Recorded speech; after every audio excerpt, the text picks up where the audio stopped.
안녕하세요. 저는 케어 필라테스라는 브랜드로 2003년서부터 필라테스 지도자 교육 그리고 프랜차이즈 필라테스 기구 제조 사업을 하고 있는 빅사이트 대표 장경원이라고 합니다. 2013년서부터는 필라테스 인 아시아라고 하는 이제 국제 컨벤션을 총괄 디렉팅하고 있습니다. 제가 이번 피아에서 진행할 내용은 센터 오너분들이나 그리고 앞으로 센터 오픈을 계획하고 있는 예비 오너분들께 도움이 될 내용입니다. 전반적으로 이제 기술적인 부분은 아니고요. 이제 일종의 정보라고 보시면 됩니다. 요즘 같이 필라테스 사업이 어려운 상황에서는 기술적인 메소드나 방법들이 효과를 좀 얻기가 좀 어려운 경우가 많습니다. 기술적인 방법보다는 이제 방식이 좀 중요하다고 볼 수 있습니다. 이제 어떤 방법으로 센터를 운영할까 보다는 어떤 이제 방식으로 진행할까라는 큰 틀을 좀 한번 바꿔볼 필요가 있다고 볼 수 있습니다.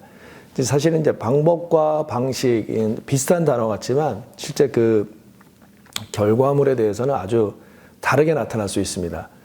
자, 이제 방식을 바꾸려면 전반적인 그 시스템을 좀 바꿔야 합니다. 이 시스템을 잘 진행하는 것을 경영이라고 볼 수 있는데요. 어떻게 보면 지금까지 한 필라테스 센터는 좀 운영을 해온 것 같습니다. 이제 운영을 했다는 것이 이제 센터 문을 열고 강사나 고객을 모집을 하고 필요할 때는 이제 그 마케팅을 통해서 신규 고객을 유치하고 또 레슨의 질을 높이기 위해서 기술적인 부분을 보강하는 식의 그런 루틴을 사용하게 됩니다.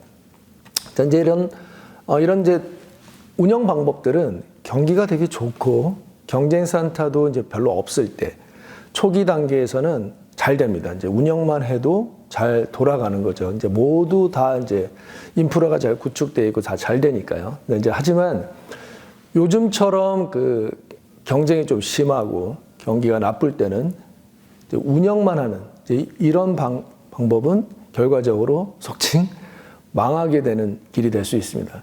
그래서 지금부터는 센터를 운영하는 것보다는 경영을 좀 할 수 있는 방법을 좀 알려드리도록 하겠습니다. 일단 경영의 첫 번째는 이제 관리죠. 이제 이 관리의 첫 순서는 바로 주인입니다. 그 오너입니다. 이제 이 오너십은 주인 의식을 이제 가지는 이제 책임감이 있어야 되는 거고요. 그래서 이 강의에서 책임감이 있는 오너가 센터를 어떻게 부흥시키고 또 이제 반대로 그렇지 못한 경우는 얼마나 위험한 상태가 될 수 있는지를 알려드리도록 하겠습니다. 경영에서 두 번째는 돈을 쓰는 것인데요. 적재적소에 돈을 어떻게 쓰느냐가 관건이 될 수 있습니다. 이제 운영에서는 돈을 안 쓰니까 이제 또 뭐 좋다니까 어떤 정보를 보고 이렇게 결정하는 경우가 많습니다. 그냥 쓰는 거죠. 즉 한쪽의 말을 믿고 이제 그것을 이제 따라하는 경우가 많습니다. 이제 대표적인 게 광고죠. 이런 것들이 좋다. 이러한 이제 평균적으로 이렇게 해서 이런 결과가 나온다 그러면 그쪽 말을만 믿게 되는 겁니다. 즉 한쪽의 현상을 보고 이제 보니까 잘 되는 것 같으니까 그런 식으로 하지만 경영에서는 이제 같은 돈을 써도 한쪽의 말을 듣지는 않습니다. 이제 어떻게 돈을 투자하기 전에 쓰기 전에는 반드시 조사를 하고 쓰고 나서도 평가를 하게 됩니다. 간단한 예로 센터 운영에서 지출 경비로 이제 많이 쓰는 것 중에 하나가 온라인 마케팅으로 돈을 많이 쓰게 됩니다. 그 주를 이루고 있는 방식은 이제 노출 순위를 마케팅이나 파워블록을 통해서 이제 그 조정하게 되죠. 그러니까 많이 보게끔 하는 겁니다. 이제 이런 문제는 이런 상위 노출은 누군가가 더 비용을 내거나 누군가 더 전략적으로 한다면 그건 바뀔 수가 있다는 거죠. 유지될 수 있는 것이 한계가 될 수 있다는 겁니다. 그래서 그 사전에 아주 분석을 하고 이거에 대한 하고 난 다음에 대한 부분에 대해서 반드시 평가가 있어야 되는데 그 부분이 이제 부족한 거죠. 그리고 이제 센터의 내적인 그 상태가 본인들이 하는 이제 광고만큼의 충족되지 않는다면 아주 위험한 어떻게 보면 역효과가 나타날 수도 있습니다. 이제 그런 부분은 노출되지 않거든요. 한쪽 부분만 알려지기 때문에 그것만 믿고 진행하는 경우가 많습니다. 그러니까 즉 자랑은 했는데 와보니까 아니니까 실망하게 되는 경우가 많죠. 따라서 먼저 센터를 재정비하고 광고로 돈을 써야 하는데 그걸 안 하는 거죠. 그래서 경영이 아닌 것이 되는 겁니다. 이제 회사 같은 경우는 그런 루트대로 돈을 쓰지는 않겠죠. 그래서 마케팅 대행사들은 대부분 이런 업체를 공략하게 됩니다. 이제 마치 대행할 것처럼 해서 일종의 뭐 지푸라기 마케팅, 눈먼 고개를 잡는 거 뭐 이런 정도로 진행을 하게 되는 거죠. 말씀드린 대로 이런 문제는 역효과가 날 수 있다라고 보시면 됩니다. 그래서 대부분의 회사 경영에서는 이제 안 하는 방법이고, 센터는 이제 매월 매년 더 많은 돈을 더 쓰게 됩니다. 그러니까 매출이 떨어지면 불안하니까 더 많이 이제 돈을 쓰게 되는 거죠. 이제 이런 이제 결과적으로 확인할 수 있는 방법은 현재 이제 문 닫는 필라테스 센터에서 마케팅을 안 해본 센터가 없어요. 거의 대부분이 문 닫기 전에 거의 피치에 올라갈 정도로 마케팅을 해보는데 그것이 이제 어떤 부분에서 역효과가 나기 때문에 그런 어떤 문을 닫는 상황까지도 올 수 있는 거죠. 자, 저는 회사를 운영하는 것이 아니고 아무래도 경영을 하겠죠. 그래서 그러면서 센터를 20년 이상을 지금 경영을 하고 있기 때문에 그런 부분에서는 어떤 부분에 돈을 잘 써야 되는지에 대한 정보를 알고 있고 또 실패한 경험도 있기 때문에 여러분들에게 자세하게 좀 전달해 드리도록 하겠습니다. 자, 경영에서 세 번째는 센터가 성공하는데 핵심적인 이제 요소를 이제 구분을 하는데요. 첫 번째는 아무래도 이제 신규 고객 유치가 되겠죠. 근데 이제 센터가 많아지고 고객의 선택의 폭이 넓어질 때는 이 신규 고객을 유치하는 것에 집중하기보다는 기존 고객을 유치보다는 유지하는 것에 좀 더 집중할 필요가 있습니다. 그러니까 실제 센터의 성공과 실패의 기준이 신규 고객이라고 이제 보통은 생각하시고 아시겠지만 1위가 재등록입니다. 재등록이고 2위가 소개입니다. 다른 이제 고객을 기존 고객이 데리고 오거나 신규 고객이 데리고 오거나. 자, 이제 신규 고객은 두 가지의 타입으로 나눌 수가 있어요. 필라테스를 처음 해본 고객이 있을 거고, 두 번째는 다른 센터에서 일종의 이제 넘어온 고객이죠. 넘어온 고객인데, 첫 번째 고객 같은 경우는 이제 필라테스 경험이 아직까지 좀 많지 않다 보니까 아직 남을 데리고 올 만큼의 그 필라테스로 감동을 받지를 않습니다. 이제 신규 고객이 남을 데리고 올 정도는 이제 그건 이제 예전에 필라테스가 생소하고 없었던 시절에 뭐 너도 한번 꼭 받아봐. 좀 이런 운동이 있어. 정말 좋아. 뭐 이렇게 해서 자랑 반 소개를 하는 경우가 많은데 요즘 같은 경우는 필라테스가 대중화돼서 다 알거든요. 그래서 그렇게 신규 고객이 다른 고객을 소개하는 이런 부분들은 점점 좀 줄어들고 있죠.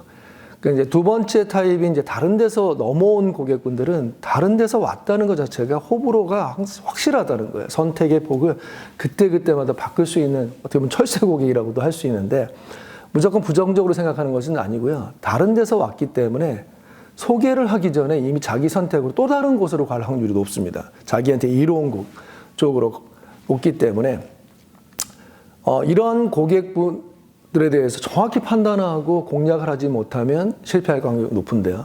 자, 일단 고객이 이탈하고 재등록을 안 하고 다른 데로 가는 이유는 첫 번째는 아쉬운 것이 없어서예요.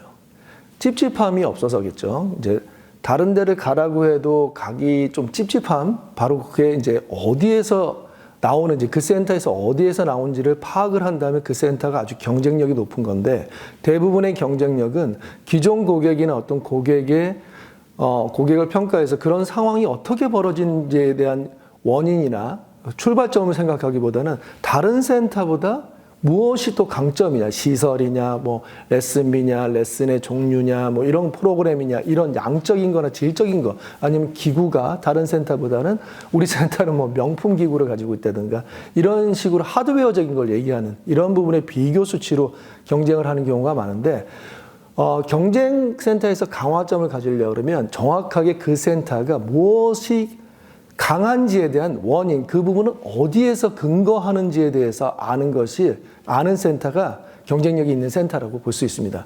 자, 이제 첫 번째, 두 번째 이 모든 타입에 대한 관리를 일시적이 아니고 전반적으로 좀 장기적인 차원에서 관리하는 방식을 정확하게 제가 알려드리도록 하겠습니다. 자, 이제 5년, 10년 장기 고객이 있는 장수센터의 공통점을 이제 누구보다 잘 알고 있겠죠. 개인적으로 저는 이제 20년 이상을 필라테스 센터 사업을 하고 있고 또한 200명 넘는 강사와 함께 직영점 4곳에서 필라테스 센터 운영 사업을 하고 있습니다. 직영점 중에 한 곳은 이제 20년 넘게 같은 장소에서 운영을 하고 있고 강사 대부분이 7년 이상 10년 강사 생활을 이제 유지하고 있기 때문에 20년 이상 한 자리에서 센터를 운영하는 뭐 저만의 또 우리만의 나름의 노하우는 분명히 있다고 생각합니다. 그래서 행복하고 성공하는 강사들의 이제 공통점이 있는 것 같이 오래 장수하는 센터들도 마찬가지로 반드시 공통점이 있습니다. 그래서 성공하는 센터보다 제가 이제 주제가 성공하는 센터보다 망하지 않는 센터를 만드는 것. 그래서 저희 나름 이 오너와 강사들 모두 행복해질 수 있는 그런 센터라고 생각합니다. 그것이 제가 이제 이 분야에서 먼저 길을 걸어가고 있고 또 여러분들이 겪고 있고 저 앞으로 겪게 될 부분들도 예상할 수 있고 또 지금 현재도 어려운 시기를 같이 겪고 있기 때문에 같은 분야 나름의 이제 어떻게 보면 현실적인 선배로서 조언과 정보를 좀 드리고자 하는 취지고요. 한국의 필라테스 비즈니스에서 이제 절대 분물의 나름의 원칙들이 있습니다. 사업이나 이런 부분에서는. 그래서 여러분들이 그것만 좀 조심하고 순리를 따른다면 결코 실패하지는 않을 것 같다라는 차원에서 시작을 했고요. 다른 사람의 어떤 장점이나 좋은 부분을 따라하는 것보다는 다른 사람의 실패 요소를 좀 하지 않는 방법을 좀 제가 제안을 드리고 싶습니다. 그래서 저 또한 그런 부분을 좀 간과하지 못해서 실패를 한 경험이 많고요. 그래서 저의 노하우라고 할 수 있으면 노하우라고 할 수 있는 그런 평균치에 대해서 최하와 최상의 방법들을 객관적으로 비교하고 분석해서 여러분들에게 전해드리도록 하겠습니다. 1,000만 원이 없어서 힘든 상황인데 굳이 여러분들이 1억을 만들 방법을 지금 현재 찾을 필요는 없을 것 같습니다. 그래서 저는 10만 원부터 손해보지 않는 그런 방식을 알려드리도록 하겠습니다. 관심 있는 분들은 편하게 들어와서 이제 들어보시기 바라겠고요. 온라인으로 진행하는 것이니까 줌으로 이제 타 지역에서 반드시 오시지 않아도 되니까 이제 참여하시면 되고요. 교육비는 또 성금으로 기부하니까 선행을 한다 생각하시고 한번 들어보시길 바라겠습니다. 감사합니다. 일단 모두 힘내시고요. 대한민국 필라테스 피플 모두 파이팅입니다.